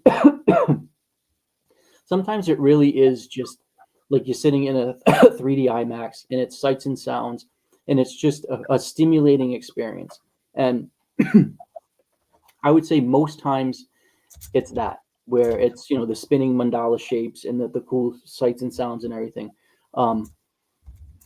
It's really only when, in my opinion, when I'm really trying to push it to get to interaction with DMT entities, or that I'm really being like this, I'm blasting and I'm really trying to get out there. Those are the ones that typically instantly blast you to that DMT realm, which is different than just the sights and the sounds and your, you know, your senses being altered. You really do feel like you're shot into a new place. So I would say those are the two clear distinctions, is just like you kind of opening your eyes even in your own room and seeing kind of things, how they're moving and shaping, and then just being like, oh, I am in a completely different space with completely different physics. But that realm has some really common kind of characteristic traits. I found that it's always moving and shifting, and it's fluid, but it's chaotic. Like it's I think I mentioned in my book how I call it like the cosmic twitch, because it doesn't seem like there's any reason to it, but it does kind of have a rhythm and a pace. And once you're there, everything just kind of moves in this weird kind of vibratory motion kind of movement. And I would say too, the actual feel of the vibratory hum is something that is viscerally different. When you're really in that deep space, your body really is shaking and vibrating, physically vibrating. So yeah. Thank you. Makes sense. Next question is from Og again. Adam, can you choose your experience? you can try. But I think, and it's you know, an important point about always having setting an intention and environment, right? So you always try to do the absolute best that you can. My personal routine, I think, to try to keep me humble and to make sure I always approach it with respect and reverence, is I try to typically have a 15-20 minute kind of meditation prayer session beforehand. And sometimes I'll just go into it with a simple, listen, I'm full of gratitude, I'm full of joy, I'm very thankful, I'm not asking for anything. I just ask for safety and let me explore this space. And, you know, something simple like that. There are other ones that are extremely pointed, and truly trying to ask for interactions with, listen, I need to speak with the archetypal mother figure or the archetypal warrior figure, or, you know, listen, I need, and I say need, kind of be careful about how you kind of make demands, but Yeah. you know, I've asked before where, you know, if possible, can I please get some information on this? And not to say that it happens every time, but I think more often than not, if you set the intention, you can hopefully steer that. Now, that being said, some of those experiences, like I said, about the hardware upload, that was nothing. I had nothing to do with my radar. That had nothing to do with my intention, and it just completely instantly took over. That time where I said I interacted with my future self, I mean, I didn't even know that was a thing. That was the last thing on my mind that I was trying to intentionally do. So as much as you can, you know, try to prepare yourself, but you kind of are at the will of whatever's going to happen there. And then I think I mentioned too that there was one time when I kind of got a little bit arrogant when I was going into the space quite a bit, and I did kind of go in there, kind of like demanding, like, you know, who built the pyramids? I want to know how these rocks in Peru got freaking built. I'm kind of like really cocky, like I deserve now to know all of humanity's biggest questions, and I almost got like blocked. Like there was, you know, I took the hit, and you could taste the shitty burnt plastic taste. You could like, you know, you could feel it going into my body, but there was just like I was kind of cut off from seeing what I needed to see. until I kind of made my apologies, I think, and asked if I could kind of go back again. And so yeah, how you set yourself up for the blast off is I think what you want to do is try to point yourself in whatever direction you want to go down, and hopefully you'll at least go in that main direction. But yeah, you're never going to know exactly where it's going to take you. Cool, thank you. What was that sound? You heard it, right? Yeah, sounded like a Formula One car or rocket, some sort of engine. Did anyone else hear it? I didn't hear it. Weird. It was like. That's the DMT entities flying by you. I guess. That was weird. All right. Next question is from Midwest Night Watchers. Has Adam ever done deprivation tanks with DMT? No. I have a couple, I guess, new friends that I've met that have access to like those salt tanks and deprivation tanks. I am highly interested in it for all the reasons that we were talking about. I think the idea of taking the time for yourself to take an hour or an hour and a half to seclude yourself from external bullshit, to have a comfortable space like that. I would love to be able to do that. And I would say maybe even that with like a low dose of shrooms would probably be a good thing to do with that too. And maybe on that same note, which I would love to be able to do like a darkness retreat. That's kind of been popular. I've heard quite a few people saying how much benefit they're getting out of that, where they're going, in complete darkness for 3-4 days. And my understanding is that elicits all sorts of psychedelic compounds in your head and all sorts of crazy visions, including endogenous DMT. And so I would like to explore all of those things. And the truth of all this is all this exploration is relatively new to me. Up until a few years ago, I was the professional guy trying to make money and trying to, keep up with the Joneses. Right now, if my ideal dream and my goal is to be financially secure enough where I can continue to write books, create content, and just explore all of these types of things. I mean, including like sweat lodges. I'd like to do something like that. Yeah. The only thing I would never do is cold plunges. I am such a bitch when it comes to cold. Like I become. That's maybe the one area where I'm still not. I can still say I haven't come to a proper place with. Nope, I agree with you on that one. Yeah, you'd never catch me doing that. I will run off screaming if you try and get me to do that. I will sit in the darkest attics, in the crawl spaces where supposed demons are. I don't care. I'm not doing a cold plunge. No. But and I would, and I don't know if he can write in the comments or what type of feedback, but if they've tried it and what are the benefits or what are the similarities between these psychedelic states. But no, that is on my short list of things to do. Hopefully this year I'd like to. Yeah. Cool. There's a place by me that has it's like a float spa kind of thing, but I haven't tried it yet. Oh, flotation tank. Yeah. But yeah, I like the whole idea of it. I've been in like those salt caves where they've got rooms that basically just like a sauna, but there's some like stuff like that. Again, I love the idea of just being in your own space with quiet and letting your brain do its thing. I have a salt lamp. I've got. I don't know if it made any difference. There. You can just about see. Oh, it's a salt that you put a candle inside it, like a little tea light. But I bought mine at CVS. I'm not sure how good they're gonna work. Infused with extra love from CVS. Yeah. Is that like a.D.a.M, but worse? It's like a pharmacy, like a drugstore. Oh, right, okay. Pharmacy and insurance, so yeah, they cover both ends. Yeah, probably. Their headquarters is in Rhode Island. My tiny I know. Yeah. Woonsocket. Yes, that's fantastic that you know Woonsocket. Oh fuck, that's awesome. Yeah, no one would. If there's any Woonsocket Rockets listening, man, cheers to you. Oh, that's awesome. I have no idea what you're talking about, but we're talking about Woonsocket, Rhode Island. So I grew up in Cumberland. That was my high school. So Woonsocket was the town over, and they were the rival. The rival. Okay. It's just so it's actually a beautiful. Well, there's some amazing houses there, but it's along the Blackstone River, and it was a really important industrial city in the 1800s. So there's some really cool history there, and there are some awesome buildings. Right. Got you. Yeah, but I'm Woonsocket. not adding Woonsocket. The French Canadians came from back in the day. Nope, not adding it on my list of places to visit. Sorry, CBS. Nah. I don't want to go visit your headquarters. There you go. You might get a free salt lamp.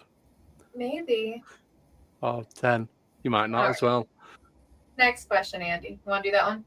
Yeah. So when you say 7 or 8 minutes, does it seem longer, like there's no time?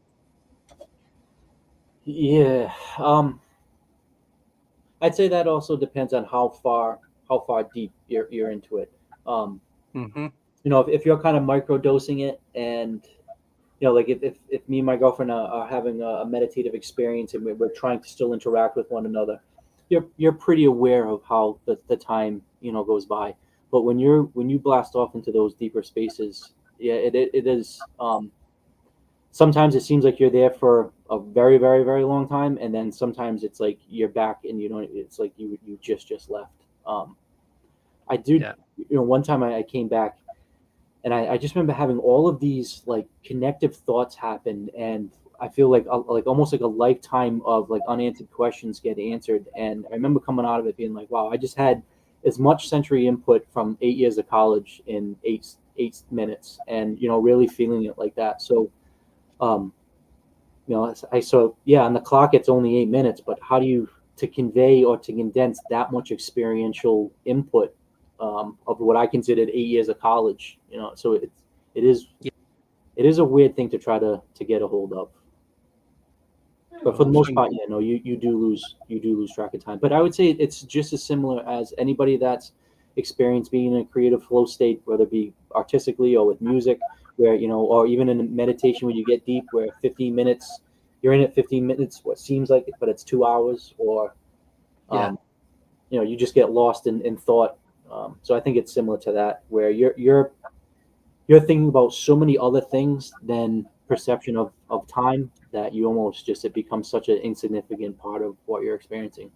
Yeah, it just doesn't exist anymore, does it? For that, it's not important. Yeah. Makes sense. No, I get that. Right. Next question. Maybe if we're talking on time too, I've had a couple experiences where, you know, I talk about like the future self interaction, but I have had a couple things where I felt as though I went back in time and kind of experienced some of prior lives or old souls or prior existences where there was very distinct, and not like at a specific event in time or something like that, but like just random, like walking down the street, going to the market, but you're in India, or like being just like brought back in this random time for like I said, like you're just walking in it in your own body, but it was from back in a whole different life period, and then you're blasted back. So it is, you do get to kind of jump. How I experience it is jump back and forth to, like, even one time I was once again with my girlfriend, and we were being intimate, but I did DMT, and like she turned into this like Indian woman, and I was this Indian guy, and it was this really weird, like from a long time ago in the desert, and I was like, holy fuck, like how did that happen? But I really felt as though I was experiencing a past life, but in a true sense. That'll bring me on to a quick question that I thought of earlier, forgot, and just remembered again. I've seen this on his Facebook the other day. Do you, whether it's DMT related or not, but do you ever find that you miss places that you've never visited? So you'll see somewhere, say it's on TV or on YouTube, or whatever it is you're watching or reading a book, and they talk about a place, or they show you places like, oh my God, I miss that so bad. But you know, in this life, you've never been there. I haven't had that. No. I have a lot of weird temporal flashbacks where I'll do DMT and I'll like, so I talked about like those lives that I don't know where I clearly wasn't a tattooed white guy, but I'll have a lot of random flashbacks where I'll go into a random day, whatever, 15 years ago, 7 years ago, 5 years ago, where it'll be a random day at work, mundane, nothing happening, or just like the random time I was in a market, or the time I was waiting at the oil, get my oil changed, or I'll go back into these random, what I consider insignificant moments in my life. But that's something that's happened quite a bit, almost like, I don't want to necessarily say like every time, but really, really often I'm somehow going back into a prior time in my life, and I don't know like if I'm supposed to pick up something or see something, or like when I was in that prior time I was thinking something that brought me here. But there is a weird connection in this particular like A.D.a.M Butler life that I keep looping back in time. Andy, have you had that? Yeah, I get it all the time. So it's like, place you've never been. Where do you places? Yeah. So do you know what it's like? Oh, I really want to go somewhere, and it's not. It's like that, but a lot more intense. It's like I really want to go there because I miss it so much, even though I've never been. There's places in the UK that I really want to go to, but as I was saying before, it's not the right time for me to go there yet. When I feel it, that's when I go. One of them is Highgate Cemetery in London. I've been saying for 3 years now that I want to go, and I miss it. But I can't even tell you what it looked like. I don't know what the gates look like. I don't know. All right, I know roughly what part of London it's in, and so on, because I used to work in London. But I miss it, like craving missing it. Wow. See, I've never had that. I've never had like missing a place, but I've had it when I've gone to a place that I've never been before, and I was like, this feels like home, or like certain people you meet, and you're like, this is. And that was the next thing. And then places that I have gone to, it's like so glad to be back here. It feels right. It's like the perfect energy and all that. So, is it that? Yes. Well, what does that mean, right? Like, and we're all sitting there shaking. And I was going to say I had an experience like that where actually it was a place in Charleston, Rhode Island, along the coast, and it was where an important fort, like trading fort back in like colonial days, and I remember being there and felt very, very emotional, and felt like I had expended a lot of energy and effort at this place somehow, some way. And I don't know if it was on the Indian side or like the colonial side, but it hit me hard. Like it was hard for me to continue being there without crying and just being like, why is this? I mean, I'm an emotional guy anyway, but it was weird how that place hit me with a sense of very distinct, oh shit, I've been here before. Yeah. Not only been here before, but expressed an extreme emotion at this place before. Yeah. So I've never had it where I felt like I've been there before. But then, as I was saying that and just listening to you then, is it the energy that's there that's drawing you to it? Doesn't really matter where it is. It's the actual energy that's in that area that's drawing you to it. It could be, like you said, it could be on a market. It could be in a shopping mall. It could be in a local kids' park. It could be, don't know, a car showroom. But what if it's just like a bunch of nice little old ladies coming up to you, hugging you, being like, Andy, look how handsome he is. No, but right? Yeah, just a bunch of cool people. Yeah.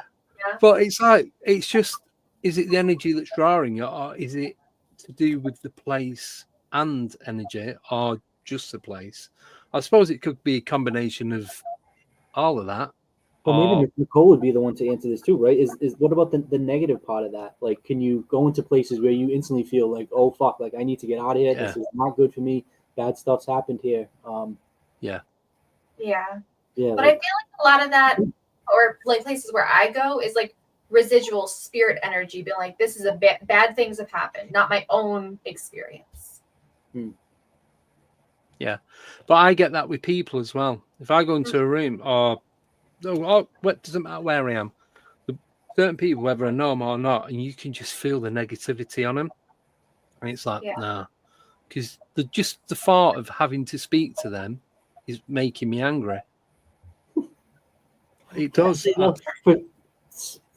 For everybody that's had those feelings, like make sure you lean into that and go with your intuition, because I know for so many years in my life I would go against that, where now it's like if I ever feel like that, but on the positive side too, like if I have a weird adverse connection to a stranger, I'll lean into that and try to explore it. But yeah, if I get bad vibes from somebody, I trust my intuition now and just whatever. I've tried that, and I've tried to talk to him, and it's like fucking don't want to be here. I'm going to end up killing them or something. Honestly, it gets that bad. It's like, I've I've got had to it on remove both myself. extremes. I've had on the extreme of I've met someone and I'm like, I don't know why. You were the nicest person, but I hate you. Like, and then I've had on the other side, I'm like, I shouldn't like you. Like, I shouldn't give a shit about you. I don't know you, but it feels like you do. And it feels like you're way more connected than you should be. Yeah. That's great. Yeah. Crazy. Totally get that. Mm-hmm. Yeah. I was going to say something, but it's not going to do me any good, so I'm not going to mention what the people involved, I should say. Oh boy. But jumping from that, I've done it where there's certain people that I now know, but not, I know who they are. I don't really interact with them, not friends with them, but they're at places that I go to at the same time. And it's like, I just don't make any attempt to interact with them because of the vibes that they're giving off. And it's not the building because it's in different locations. So that's all I can say. Me explaining something without explaining it. You're projecting your insecurities, though. You're just going to make sure that's not it. So you're not hating on people because they're representing your bad spot. No. It's definitely not that. No, I don't do negativity. Not anymore, This is anyway. turning into a therapy session. Again, first one was Frankie. Now this one. Then it's going to be Mark Anderson. Well, you had a good one with Brandon.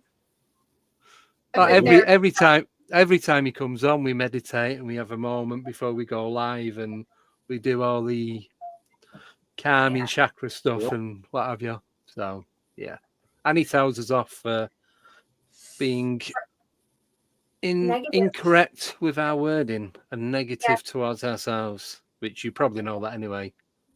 Well, he's somebody that I use him as an example quite a bit about things that I want to do properly in life, like connect dots. Like he's a great middleman in connecting of people, and he's part of my inner circle where I have that resonant bubble, and that I think that's important to use. Like he's built out such a cool, powerful group of artistic people to support his vision, his mission, his whatever, and he's a good example to know that we can't do this alone, and we all got to kind of help each other get through life. Not podcasts and books and shit like that, but just through the struggles of all the shit. Yeah. You, Brandon, Frankie, and a couple of other people, just through talking to you doing the podcast, has made me rethink how I think and do stuff on an everyday basis, and it's all positive as well. There's nothing bad or negative about it. There's no, why has he told me to do that? That's a bit crap. There's none of that. Honestly, I'm not just saying it because I'd just tell you the truth. If I thought it was and it weren't working, be like, no, that don't work for me. It's not my thing. But everything that you guys have spoke about, I've tried it. It's like, do you know, there's actually something in this. Yeah, well, because we're both people that our brains have driven ourselves crazy, but our brains have also liberated us, and we've seen what that horrible self-destructive path can look like and how it can bring down everybody around you. But then what the other side of that looks like, and it really is just a perspective shift. Without getting into all the details, I had a buddy come over the other day, and he lost his father when he was 6, so he's 44 now, right? So I mean that's been a long time, and he's never put that death in the proper perspective. And he was saying about how his last birthday, like somebody said something like, "Oh, how can you not be happy it's your birthday?" And he's like, "All I'm thinking about is how I have had my father here for this long, and I've lost him and all this stuff." And we just had a conversation about how he could change that perspective, where instead of sitting there picturing his father sitting in the corner, like being upset with him for all the things he didn't get to do, or all the unanswered questions, or how he saw him as a weak little kid, like he had this whole rundown in his brain about how his father like wouldn't be happy about who he was or anything like that. And we just had this quick talk about a shift in perspective. And I was like, your next birthday, picture him sitting there being proud of you. Picture him that happy that the man that you've grown into and the father that you've been into and then the hard worker that you are. And I'm like, and no one's ever told him kind of what I said. And not that I said any magic words, but he instantly started tearing up, and he was just like, I've never thought about that. Literally every birthday that I've had in my entire adult life, I've had a negative thought about my father, and it's been crushing. And he left there hugging me, crying, being like, Adam, thank you. Like, and it's just a perspective shift. And it's he did it. Yeah. He did it in his brain. It wasn't any, like I said, magic words that I had. But a lot of people just have to figure out a way to have that perspective shift, whether it be your relationship with alcohol, like it was my issue, or whether it be a new job or relationship, whatever the fuck it is. But in most cases, it's simply a perspective shift in your own internal workings that is going to be the answer to most people's problems. Yeah. I mean, that doesn't, if you've got external cancer or you just lost a loved one or something. I mean, I'm not saying that solves everything, but most people's issues are caused by themselves, and subsequently, most people's issues can be fixed by themselves. Yeah. I think being positive about stuff, even stuff that it's like you don't enjoy doing, like work. So I don't mind. My job's not that bad. I've had worse jobs. This is probably the best job I've had yet so far. But You're only saying that because your boss is watching. no, I don't care. I don't care. He's right. Probably, I don't know. But no, it is a bad day where I work now is better than a good day at most of the other places where I've worked. So I've got that. But it's like I'm out and about and I'm on the road all day. And it's like, it's getting to like 11, 12 o'clock. I've got ages yet. And I'm like, no, I've only got 2 hours, 2-3 hours at the most. And then I'm heading back to work. It's not that bad. And it's like, as I get to each job, it's like, I'm only going to be there a few minutes. So it's that, the positive forward thinking of it, rather than thinking, I'm stuck here for the next 8-9 hours. I can't do it anymore. I do get days like that. Yeah. Because when I go in and everybody's in a bad mood and everybody's complaining, like the day drags and so many bad things seems to happen. But when everybody's laughing and joking around and having a good time, the day goes quick, and even the shitty things that happen aren't so bad. Yeah. And I'm on my own all day, so it's great. So if I'm in a bad mood, it's because of myself. If I'm in a good mood, that's me because I've been telling myself some excellent jokes all day. Everybody's telling Andy bad jokes all day. You realize your job gives you a freedom. freedom. For somebody that had kind of my freedom taken away by not having a job, it's like I have a whole new appreciation for putting in a solid work week and getting a paycheck, where before I took it for granted. Where I hope you never experienced the type of poverty and bullshit I went through, but when you do, again, you appreciate everything so much greater. Yeah. Oh, I don't put a solid work week in. I get paid for a solid work week, but I don't. I never do. So I never do the hours. I never do the hours that I'm supposed to do. Well, anyway, you're busy touching souls with this podcast, so you're doing God's work. Yeah, yeah. It's getting there. 4 years, and we're starting to move a little bit. So just keep going, keep pushing through. I've only been here a year. No, it's 1 more. year. Like, isn't it like a year and a couple months? I don't know. We figured this out. 16 months, a year and 4 months. You started in September. You came on just about a month before the Halloween special in 2023. It's been that long? Oh my God. I know. Bad, isn't it? Well, it means you guys are blessed. The fact that you're both sitting there happy, smiling, means it's good. Yeah, it's working. We enjoy it. So yes. The chat are great. The next question is not a question, it's a statement. Yes. Ozzy got arrested for peeing on the Alamo. Well, yeah, you can't do it in an exposed building. I mean, that's why the tree at Gettysburg would be better. Yeah. See, no cannons, no buildings, Andy. Yeah, but when I've had a few beers, everything's just going to be a big blur. So I don't know. It could be someone's leg. Who knows? Imagine if it's a ghost leg. That'd be awesome. Ah, that's a story to tell, isn't it? Yeah. Yep. Get your ass kicked by a Confederate ghost. Yeah. And then getting escorted out of the country by the FBI, if they're still there. You never know. I don't know. ICE is running around now. They'll come after you. I wonder if you're because if you're from the UK, if you get like your balls busted by the American soldiers, like the ghosts of the American soldiers, Mm. and then whose side would you be on? Would you be more like, the Northern Yankees, or are you gonna be more the Southern? Or... So you gotta pick your side before you go there. You're gonna know what color you're wearing. I'll just go home at that point. You better side with the Northerners. I don't know, was it? It's that age-old question, but was she there? I wasn't there, so I don't have to pick a side. You gotta pick a side now. I'll decide when I get there. See what energy I feel from. It is from very powerful. Like all Yeah. all joking aside, I mean that whole area is very, very dense. I think is the best way to describe it. Like it is a palpable weight in the air. Yeah, it's pretty profound. I can only imagine going there like at night or with the intention of like trying to garner up some stuff. But yeah, I think you're gonna love it. Yes. And it's just Great. beautiful. It's such a beautiful spot. It is. Yeah. It's very like I'm looking Halloween forward out. to it. I'm just not looking forward to the flight. I hate flying. Yeah. But I've worked out 3 movies. That's 7 hours. Job done. How long is the flight? It's about 6 hours 50. That's doable. Thereabout. Yeah, so I always try and sleep on a flight, but I can't do it. Just I cannot couldn't sleep. either.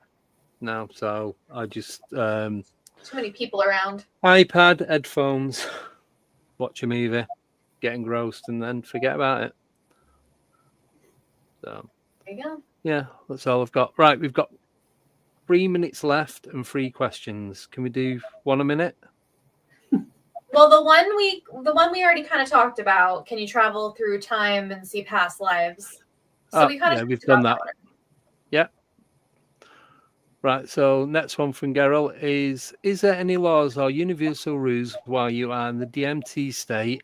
Is there an entity in charge of the realm?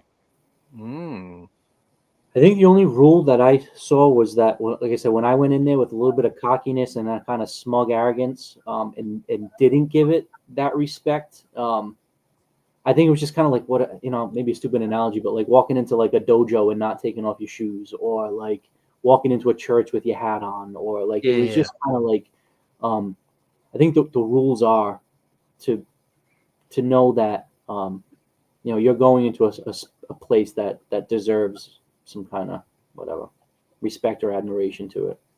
Just be respectful. Don't be a jerk. As you should be anywhere you go. Yeah, definitely. Right, and last Last question. Have you mapped out Over or to you. wrote descriptions about what places you had visited while in the DMT state?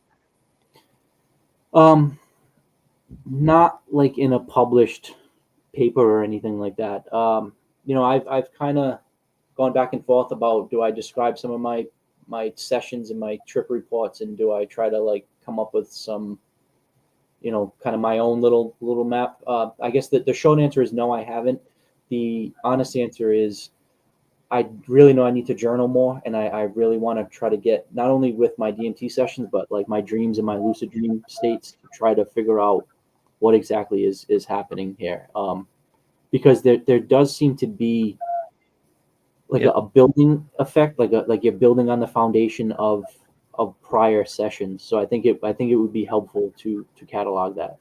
I just haven't yet. No. I will. Well, cheers, thank you.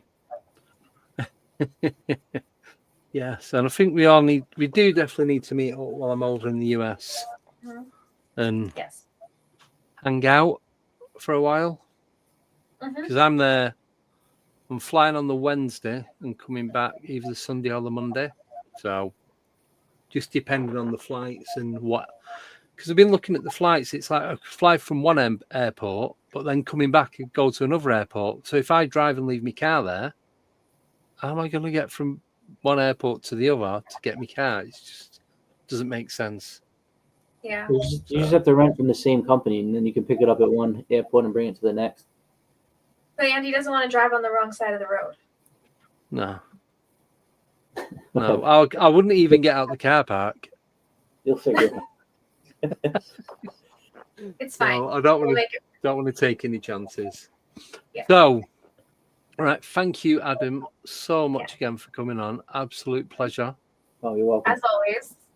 Yes. Yeah, I'm happy to be part of the group. I consider you guys my friends. I've sent a couple people your way to watch and thank be you. a part of, and I'm Appreciate excited to see where all this all goes. And honestly, I like who you bring on for guests, and you're exposing voices that typically aren't heard. Including myself, and I appreciate what you're doing because I think there's some great voices out there, and I know I enjoy listening to them. So, well, thank you. Do really appreciate that feedback. We talked to some great people. you did. Yes. And Yes. authentic, honest people. Yes. Yes. Which is honestly that's what the world needs. It's fantastic. Yeah. Yeah, I think they don't have agendas. They just Nope. tell their stories. And that's it. Most people, like most of the guests, come on, like you said, are we just gonna roll with it? And that, do you know what? That is the best way to do it. Yeah. Yeah, we kind of have a basic plan of we're going to talk about paranormal or conspiracy theories or like interdimensional stuff. Making puzzles with your mom. Yeah, but that's it. That's as far as it goes. We don't go any. That's real life, though. Yeah. Because it's like I'll speak to people in the week. Like, who's coming on? Such a body's coming on. What they're going to be talking about? I ain't got a clue. It's going to be paranormal related, maybe. Oh, yeah, it's like saying that you're going to meet your buddy at the bar for a couple of beers, and before you go, hey, what are we going to talk about? I don't fucking know. Like, why do we need to know? Yeah, that's exactly what it is. Yeah, watch and find out. So no, massive thank you so much again. Hopefully, some weird shit continues to happen, and we could we'll reconvene again and again and again. And definitely let me know when you come over, and we'll see what we can do. Yeah, well, I want to do some live streaming while I'm there anyway. So yeah, we could do a show the book. Yes, we're going to do a mass meetup. So this is Adam's book, DMT Field Guide, page 52. There you go. Page 52. Yeah. And I think I said this last time. If anybody wants a free PDF copy of that, I've been sending them out. My email address, booksbyadambutler@gmail.com. Obviously, if anybody wants to buy a book, you can paperback and order in Kindle. But I can send you a free PDF copy, and that does have the recipes. If you're simply looking for that, it's an easy way to get access to it. Yeah, no, appreciate that. Thank you. Right, so just before we go, so we are on 3 times next week: Wednesday, Thursday, Friday. So Wednesday we have Kevin Day. He's going to talk about UFOs and all that. Wait, we're on Friday? We're on Friday. Friday's Valentine's Day. Yeah. Okay. Yeah. But I'm not buying into all this commercial nonsense. It's bad enough having to do Christmas. I'm not doing that. Valentine's Day was invented for people that haven't got that ability to be like that the rest of the year, right? It's for those saddos that one day where they are made to remember. I'm just looking out for you, okay? It's fine. It's fine. All right. Yeah. I've got the rest of the weekend. Don't worry about it. So we've got Kevin Day on Wednesday. Me and Nicole are going to be on Paranormal Verses with Cal Ridley, Michael Kopp, and a guy who's a guest host. I can't remember his name without looking. So that's 9 p.m. UK time, which is 4 p.m. EST, 3 p.m. Central Time because Michael's in Texas. Then on Friday the 14th, Valentine's Day, we've got Dr. Martin Abbas coming on, confirmed today. So that's good. And then we are doing a recording on the 1st of March. And we all kind of found out it was weird. So Tommy Cullum, who does Let's Get Freaky podcast, it was Al Santariga that put us all in contact with each other. So he's doing this podcast for, is it JM Paranormal? No, it's what's JV Noseworthy. Yeah, I'm so trying to remember the. So she's up in Canada. Normal NL podcast. Yeah, That's what it's called. So she's up in Canada, and messaged me, Tommy's coming on. Do you want to come on as well? Yeah, I'd love to. So then Tommy rings me and we're chatting and goes, you doing that podcast? I was like, yeah. I went, you know, I was going to be coming on with you. He's like, no, we went, me? He's like, oh my God, rah, rah, rah. As we were having this conversation, I then get another message from this Jennifer saying, oh, and Nicole is coming on too. So the three of us are going on this other podcast at the same time. And we've not done that yet. That's the first time. Tommy's a cool dude too. Yeah. He's got good energy. Oh yeah, he was saying that he interviewed you about a month or so ago. Yeah, I got. Yeah. Yes, because I passed your information on to him, and he's like, yeah. So the three of us are going to be doing this one, and then Tommy wants to interview me and Nicole on his podcast. Let's Get Freaky. Very weird, like kismet kind of thing. Like Al Santoriga introduced me to Andy to be a guest on his show, introduced me to Tommy to be a guest on his show, introduced Andy to Tommy to be a guest on his like it was just all craziness. Yeah. That's awesome. And we all ended up on the same show. Laying the foundation for the next generation. Something like that. Yeah. So 3 days next week. We are going to be dropping Fridays. Our last Friday so far is going to be the Good Friday, or not so Good Friday, as the case may be, 18th of April with Heidi Pop. And then it's just going to be Wednesdays, but there is going to be a lot more content because we're going to be uploading stuff, going out investigating, editing, and just sticking it on the channel. But as a podcast for having guests on, it's just going to be Wednesdays. And then if certain guests cannot do a Wednesday, then it will have to be pre-record. And then we work it out that way. So, and that's it, really. So thank you all so much for listening. Thank you, Adam, again. Thank you, Nicole. Thank you, Og, Chiro Sounds, Midwest, and Nickname for doing the moderating. You can listen to this on Audible, Spotify, Apple, all your podcasts and everything. It's going to be uploaded in about an hour's time. And that's it. I don't have anything else. Going to be going down to Rendlesham in a few weeks. I'm going to be going to Chemic Chase as well. Then I'm going to stay in because I've got a shitload of conferences that I'm going to that are here, there, and everywhere. So I need to save up and save my energy as well because I'm not going to be able to get through all this driving, flying, crying, everything else in between. Sounds like a country song. Right. No, it's going to be good. It's just going to be a lot going on in a short space of time. So just want to conserve as much energy as I can so that when I get there, I'm going to be in a good mood and not want to fight with people. Not that I will, but Don't fight people. No, it's all good. So all right. That's it. Anything anyone wants to add before we end this? Thanks for your time and energy. It's always nice to see you guys. You are more than welcome. So have a wonderful weekend. As I said, we're back on Wednesday with Kevin Day. So take care and goodbye. See you all later.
Goodbye.